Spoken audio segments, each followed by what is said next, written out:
اعوذ باللہ من الشیطان الرجیم، بسم اللہ الرحمن الرحیم۔ سورۃ نساء آیہ 1۔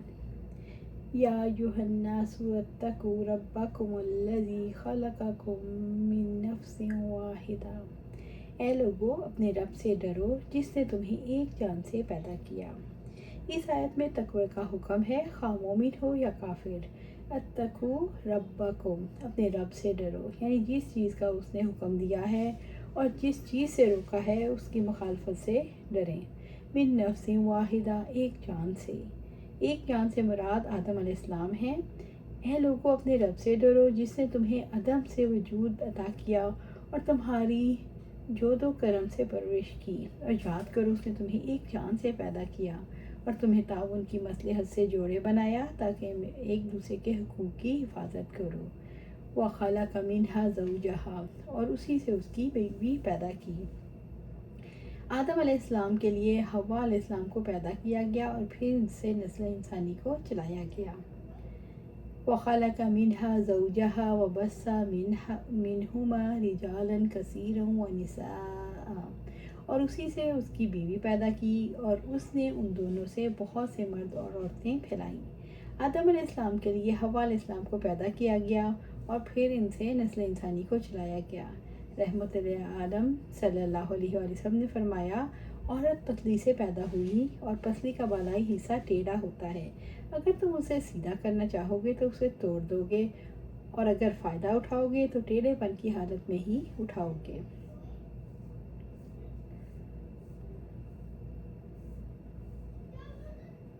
وَاتَّقُوا اللَّهَ الَّذِی تَسَاءَلُونَ بِهِ وَالْأَرْحَامَ، اور اللہ سے ڈر کر رہو جس کے واسطے سے تم ایک دوسرے سے سوال کرتے ہو، اور رشتہ داری کو بگاڑنے سے بھی ڈرو۔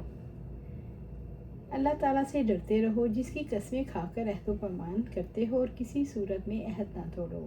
تساءلون بہ، یعنی تم اس سے حقوق طلب کرتے ہو، بس جو کوئی دوسرے کے لیے چاہتا ہے تو کہتا ہے میں تجھ سے اللہ کے نام پر سوال کرتا ہوں کہ فلاں کام کرو، کیونکہ وہ جانتا ہے اس کے دل میں اللہ کی عظمت جاگزی ہے جو اس بات کا تقاضا کرتی ہے وہ کسی ایسے شخص کو رد نہ کرے جو اللہ کے نام پر سوال کرتا ہے۔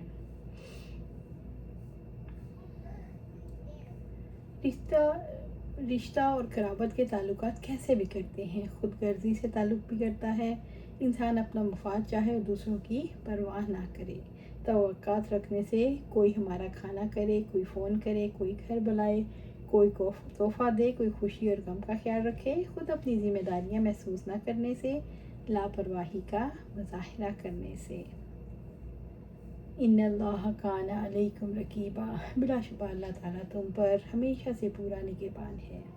اللہ تعالیٰ سب کے احوال اور اعمال کی نگرانی کرنے والا ہے۔ رقیب کے معنوں میں حفاظت اور علم آتے ہیں۔ اللہ تعالیٰ نے اپنے رب ہونے سے، تمام انسانوں کو ایک جان سے پیدا کرنے سے، انسانوں کے جوڑے بنانے اور مردوں اور عورتوں کو پھیلانے سے اپنے رقیب یعنی نگران ہونے کا شعور دلایا کہ دیکھو جس نے پیدا کیا وہ پیدائش کے عمل پر نگران تھا، جس نے جوڑا بنایا وہ اس عمل پر نگران تھا، جس نے رشتہ داریاں بنائیں وہ رشتوں کے بننے پر نگران تھا۔ اب جب کہ رشتہ داریاں وجود میں آ گئیں، کیا وہ تمہارے رشتے جوڑنے یا توڑنے پر نگران نہ ہوگا؟ سورۃ النساء آیہ 2۔ وَآتُوا الْیَتَامَىٰ أَمْوَالَهُمْ، اور یتیموں کو ان کے مال دو۔ یتیم ہر اس آدمی کو کہتے ہیں جس کا باپ فوت ہو چکا ہو، لیکن شرعی اصطلاح میں یہ لفظ اس بچے کے لیے خاص ہو گیا جس کے سن بلوغت کو پہنچنے سے پہلے اس کا باپ مر گیا ہو۔ وَلَا تَتَبَدَّلُوا الْخَبِيثَ بِالطَّيِّبِ، اور ناپاک کو پاک سے نہ بدلو۔ دور جاہلیت میں یتیموں کا مال لینے کو لوگ حرج نہیں سمجھتے تھے، وہ طیب مال لے لیتے اور ردی چھوڑ دیتے، یعنی ان کا تبادلہ کر لیتے اور کہتے تھے نام کی جگہ نام، راز کی جگہ راز۔ تو اللہ تعالیٰ نے انہیں اس عمل سے روک دیا، حرام خبیث ہے اور حلال طیب ہے۔ یتیم کا مال انہیں نہ دینا، ان کے اچھے مال کے بدلے میں برا مال دینا، یتیم لڑکیوں کے نکاح نہ ہونے دینا کہ کہیں ان کا مال کسی اور کے پاس نہ چلا جائے۔ وَلَا تَأْكُلُوا أَمْوَالَهُمْ إِلَىٰ أَمْوَالِكُمْ، اور ان کے مالوں کو اپنے مالوں کے ساتھ ملا کر نہ کھاؤ، یتیم کا مال اپنے مال کے ساتھ ملا کر کیسے کھایا جاتا ہے؟ بزنس اکٹھا کیا، خود نفع لے لیا اور اس کے حصے میں نقصان ڈال دیا۔ تم ان کے اور اپنے مال اکٹھے نہ کرو، سبھی کچھ کھا جاؤ۔ انہو کان حوبا کبیرا، یقیناً وہ ہمیشہ سے بہت ہی بڑا گناہ ہے۔ یعنی حوب یعنی گناہ۔ ایک عام دعا میں اللہم اغفر لنا حوبنا و خطایانا، اے اللہ ہمارے گناہ، ہماری خطائیں معاف فرما دے۔ دور جاہلیت میں عرب یتیموں کے مال کو اپنے مال میں ملا لیتے تھے معاشی حالات بہتر ہو جائیں۔ اللہ تعالیٰ نے تنبیہ کی یہ بہت بڑا گناہ ہے، یتیم کا مال کھانا بہت بڑا اور عظیم گناہ ہے۔ سورۃ نساء آیہ 3۔ وَإِنْ خِفْتُمْ أَلَّا تُقْسِطُوا فِي الْيَتَامَىٰ، اور اگر تمہیں ڈر ہو کہ یتیموں کے حق میں انصاف نہ کر سکو گے، یعنی اے یتیم بچیوں کے اولیاء ولی، اگر تمہیں ڈر ہے ان یتیم بچیوں کے ساتھ نکاح کر کے ان کے ساتھ انصاف نہ کا معاملہ نہیں کر سکو گے، یا تو مہر کم کر دو گے یا ان کے ساتھ اچھا برتاؤ نہ کرو گے، تو ان کے علاوہ غیر رشتہ دار لڑکیوں سے شادی کر لو۔ فَأَنْكِحُوا مَا طَابَ لَكُم مِّنَ النِّسَاءِ مَثْنَىٰ وَثُلَاثَ وَالرُّبَاعَ، تو دوسری عورتوں میں سے جو تمہیں پسند آئیں، 2 3 اور 4 کے ساتھ نکاح کرو۔ تو دوسری عورتوں میں سے جو تمہیں پسند آئیں، 2 3 اور 4 کے ساتھ نکاح کرو۔ لوگوں نے کہا آیت میں مثنیٰ اور ثلاثہ اور رباع سے مراد 2 3 اور 4 ہیں۔ اہل علم رباع سے آگے اس وزن سے تجاوز نہیں کرتے۔ اسلام کے احکام فطرت انسانیہ کے موافق ہیں۔ انسانی خواہشوں کو اسلام نے ختم نہیں کیا بلکہ ان کی حدود مقرر کر دی ہیں۔ وَإِنْ خِفْتُمْ أَلَّا تَعْدِلُوا فَوَاحِدَةً، سو اگر تم ڈرو کہ تم عدل نہیں کر سکو گے تو ایک ہی سے نکاح کرو، یعنی کسی ایک کی طرف نہ جھکو۔ ایک ہی عورت کو نکاح میں رکھنے میں عافیت ہے، کیونکہ ایک سے زیادہ بیویاں رکھنے کی وجہ سے انصاف کرنا مشکل ہو جاتا ہے۔ انسان کے ایک سے زیادہ بیویوں میں انصاف کرنا کیوں مشکل ہے؟ انسان کا دل کا میلان جس طرف زیادہ ہوتا ہے، زندگی کی ضرورت کی فراہمی میں زیادہ توجہ بھی اسی جانب ہو جاتی ہے۔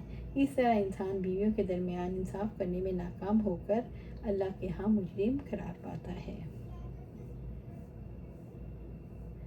او ما ملکت ایمانکم، یا وہ جن کے تمہارے دائیں ہاتھ مالک ہوں، لونڈیاں۔ مملوکہ عورت لونڈی سے نکاح کرنے کے فوائد۔ مملوکہ عورت لونڈی کو ملنے والے فوائد: نکاح کی وجہ سے لونڈی آزاد ہو جاتی ہے، اس عورت کی اولاد بھی آزاد ہو جاتی ہے، اس کا مالک اب اسے فروخت نہیں کر سکتا۔ اگر شوہر نکاح کے وقت آزادی نہ دے تب بھی بچہ پیدا ہوا تو وہ ولد کہلاتی ہے۔ اسلام نے غلام عورتوں کی آزادی کے لیے جو تدابیر اختیار کی ہیں ان میں نکاح ایک اہم طریقہ ہے۔ مرد کو حاصل ہونے والے فوائد: لونڈیوں کے لیے تعداد کی کوئی شرط نہیں، ٹھیک عدل و انصاف کی شرط نہیں۔ ذالک ادنیٰ الا تعولوا، یہ زیادہ قریب ہے کہ تم انصاف سے نہ ہٹو۔ خاندان میں عدل کے قیام کے لیے اسلام نے خاص طور پر کوشش کی۔ خاندان میں عدل اور انصاف دوسری جگہوں پر انصاف کے مقابلے میں زیادہ ضروری ہے۔ معاشرے کی تعمیر میں خاندان انتہائی اہمیت رکھتا ہے۔ کسی بھی قوم کی تربیت خاندانی ادارے کے اندر ہوتی ہے۔ انسانی شخصیات خاندان میں پروان چڑھتی ہیں۔ خاندان میں عدل نہ ہو تو معاشرے میں عدل قائم نہیں ہو سکتا۔ اللہ سبحانہ تعالیٰ سے دعا ہے ہمیں قرآن و سنت پر عمل کرنے کی توفیق دے، اس پر جمع دے اور جنت الفردوس کے اعلیٰ مقام پر اپنے پاس گھر عطا فرمائے۔ آمین یا رب العالمین۔